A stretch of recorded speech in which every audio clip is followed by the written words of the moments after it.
Selamat malam pemirsa, kita berjumpa kembali dalam Prime Time Talk dan kali ini bersama saya Doni The Kaiser. Pemirsa, kasus dana talangan Bank Senturi kini kembali mengemuka.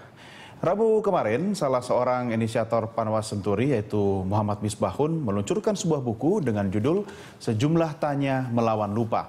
Isi buku ini utamanya mengupas soal siapa dalang atau aktor intelektual di balik kebijakan pengeluaran dana talangan pemerintah terhadap Bank Senturi yang senilai lebih dari 8 triliun rupiah.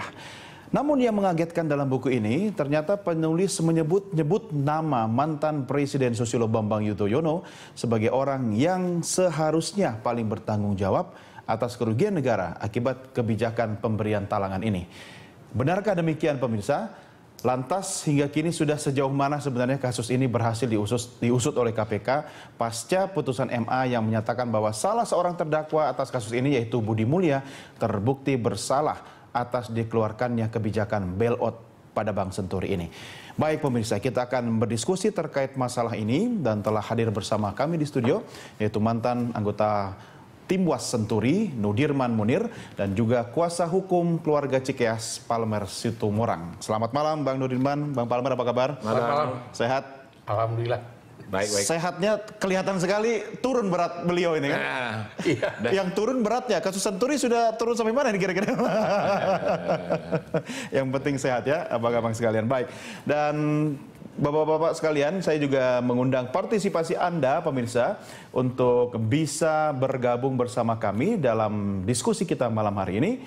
Anda bisa menghubungi nomor telepon interaktif kami lewat SMS atau juga bisa memberikan pertanyaan atau komentar melalui akun sosial media Berita 1 TV. Baik pemirsa, kita langsung mulai diskusi. Salah namanya.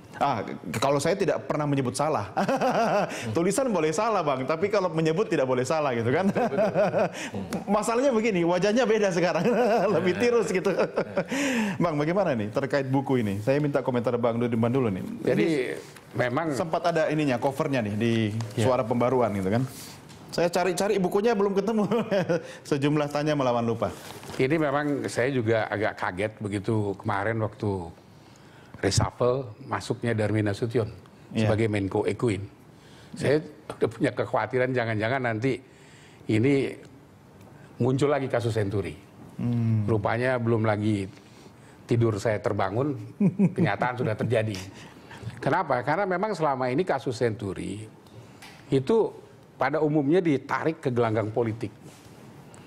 Belum ada kasus Senturi ditarik ke gelanggang hukum. Murni hukum. Makanya antara gelanggang politik, gelanggang hukum ini sebenarnya dua dimensi yang nggak bisa dipisahkan. Kenapa seperti itu?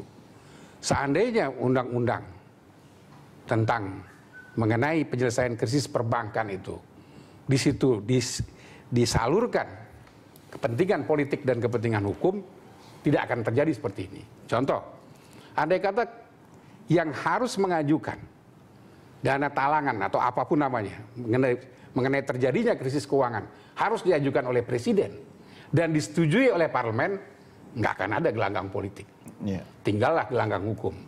Nah dari sudut gelanggang hukum kebetulan memang. Tapi Bang, maaf, emangnya kalau disetujui parlemen juga, kalau ada kasus parlemen merasa ikut bertanggung jawab? Kasusnya kasus hukum, bukan lagi kasus politik. Sekarang kan sedikit-sedikit ditarik menjadi kasus politik. Walaupun Presiden SBY sekarang sudah berhenti jadi presiden. Tapi toh tetap diserang seperti itu. Karena itu menurut hemat saya, memang ini harus dipertanggungjawabkan. Apakah SBY terlibat atau tidak, nanti kita lihat. Karena memang sudah ada Budi Mulya. Betul. Nah, harusnya Budi Mulya itu bisa naik ke Budiono. Bisa naik ke Sri Mulyani. Kenapa? Karena yang pasti itu bukan paling tinggi Sri Mulyani. Bukan keputusan satu orang. Itu keputusan tim. Nah, karena itulah menurut hemat saya, apalagi dengan adanya undang-undang LPSK tentang justice kolaborator, mereka bisa ditawarkan untuk bahkan sampai pembebasan bersyarat, asalkan mereka bisa memberitahukan siapa saja yang terlibat dalam kasus Senturi.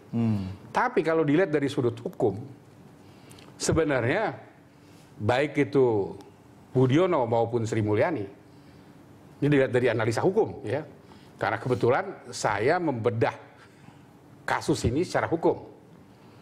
Jadi disertasi saya mengenai Senturi dibedah melalui ilmu pengetahuan, yaitu ilmu hukum.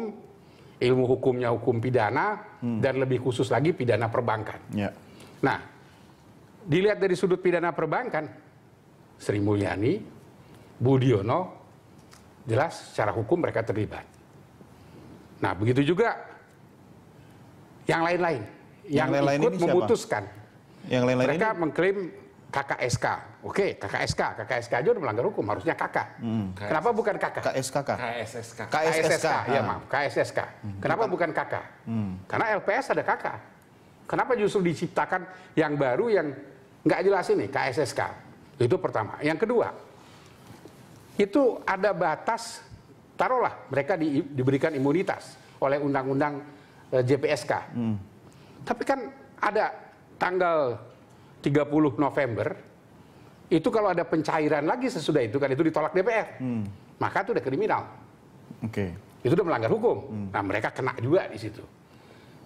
Belum lagi kalau kita lihat undang-undang tidak pidana korupsi, baik karena melawan hukum pasal 2 maupun yang pasal 3 bukan melanggar hukum tapi merugikan keuangan negara.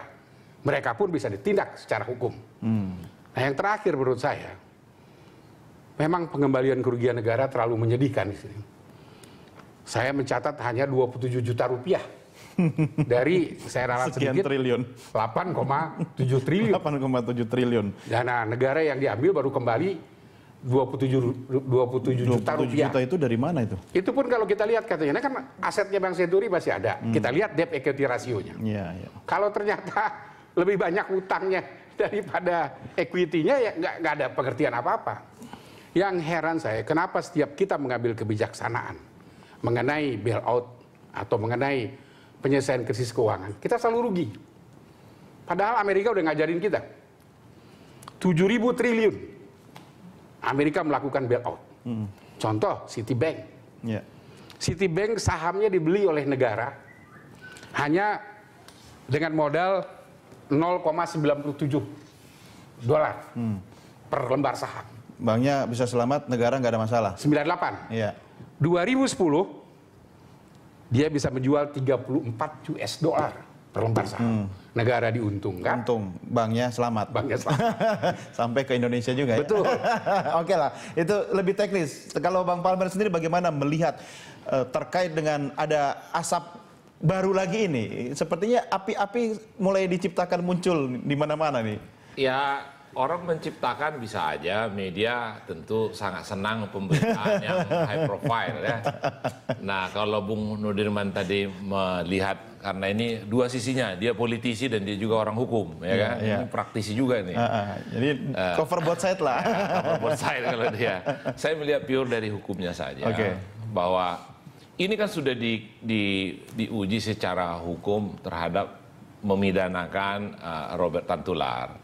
Dan Robert Tantular sudah pun bersaksi di kasusnya Misbakun sebagai terdakwa waktu itu dan kemudian bebas pada tingkat PK ya, sampai di kasasi waktu itu masih dihukum. Nah, ya bernasib baik keberuntungannya Misbakun itu sekarang dia mencoba mengutarakan, tapi saya mau fokus kepada apa yang dikatakan Misbakun dengan melihat sedikit, karena ini kasusnya kan udah lumayan lama ya. Jadi saya mau refresh sedikit. Apa Tapi sih banyak juga di televisi itu sinetron itu ditayang ulang gitu kan? Ya, begitulah. Jadi saya urai ulang bahwa keputusan bailout itu semula diduga seolah-olah ini datang untuk kepentingan pemilu memenangkan SBY. Karena padahal itu dengan memperalat Budiono nanti akan jadi wapres gitu. Dan tudingannya lebih keras lagi bahwa Pak Budiono itu sudah keyakinan dari Partai Demokrat atau Pak SBY mau memakai Pak Budiono ini karena sudah yakin hasil pemilu mereka atau Partai Demokrat bisa mengajukan calon tanpa meminta dukungan partai lain. Itu yang diberitakan, itu yang disinyalir di berita, dan itu juga yang sering dilansir di media, dan itu juga sering diperdebatkan di DPR. Fakta hukum. Dan fakta hukumnya, menurut pengakuan baik Pak JK, Bu Sri Mulyani maupun siapa yang saksi-saksi yang tim KSSK itu, keputusan itu mengenai pengambil alihan ini sudah diputus tanggal 28 November 2008. Pemilu legislatif seingat saya juga belum pada waktu itu. Jadi belum ditentukan apakah Demokrat bisa mengajukan calon tanpa melibatkan dukungan partai lain. Dari situ sorotannya udah Tapi memang kan Bang, miring. kita menabungkan untuk antisipasi. Nah, artinya tidak membeli Pak Budiono untuk membail out dengan kekuatan Pak Budiono selaku Gubernur BI. Jadi tidak ada rasionya karena pada waktu itu Partai Demokrat sendiri pun belum tentu mampu mengajukan calon presiden. Apalagi mau membeli Pak Budiono dengan cara membarter itu dengan jabatan. Mungkin Itu sangat kejam sekali Pak ya. Budiono, Fitnah lah ya. tapi mungkin Pak Budiono juga melihat ada peluang. Nah, bukan. Jadi kita lihat dulu tata urutnya. Jadi pada waktu itu pemilu belum ada. Kronologis ya. Kronologisnya. Nah, kemudian keputusan itu diambil tanggal 21 November. Ya, tanggal 21 November 2008. Dan kemudian yang konon dilansir oleh Ibu Sri Mulyani mengirimkan SMS itu tanggal 25 itu perjalanannya Pak SBY dari luar negeri ke Indonesia. Tanggal 26 pagi disambut oleh Pak JK di Halim. Pak JK itu kesaksian di persidangan. Ya, jadi supaya publik juga tahu. Jadi yang tarik-tarik boleh saja ya kan. Yang sempat juga beredar SMS itu. Kan masalahnya SMS nih katanya. Tanggal 26 dilapor sama Bapak Presiden. Ada masalah seperti ini begini. Kaget Bapak Presiden. Kata Pak JK di pengadilan waktu bersaksi. Ya, kaget Bapak Presiden dan minta bikin terperinci dan tertulis. Saya mau dengar. Itu kata Presiden. Kata ditanya sama hakim. Apa reaksi Presiden waktu itu? Kaget. Gitu kan. Nah, kaget beneran atau... Nah, kita nggak tahu lah, ya kan. Kita juga tidak, jangan sok-sok juga, ya kan. Tetapi yang kita dengar itulah yang dikatakan Pak JK di persidangan. Baik. Gitu. Bang, tahan di situ dulu. Ya. Kita harus break. Nanti kita lanjutkan di segmen berikutnya. Dan saya kembali mengingatkan pemirsa untuk bisa menghubungi kami di telepon 021 529 00311 atau 021 529 00308 dan kirim SMS di 0811 833 5551. Atau mention kami di Twitter @berita1tv atau Facebook dan juga sosial media kami yang lain. Kami segera kembali sesaat lagi.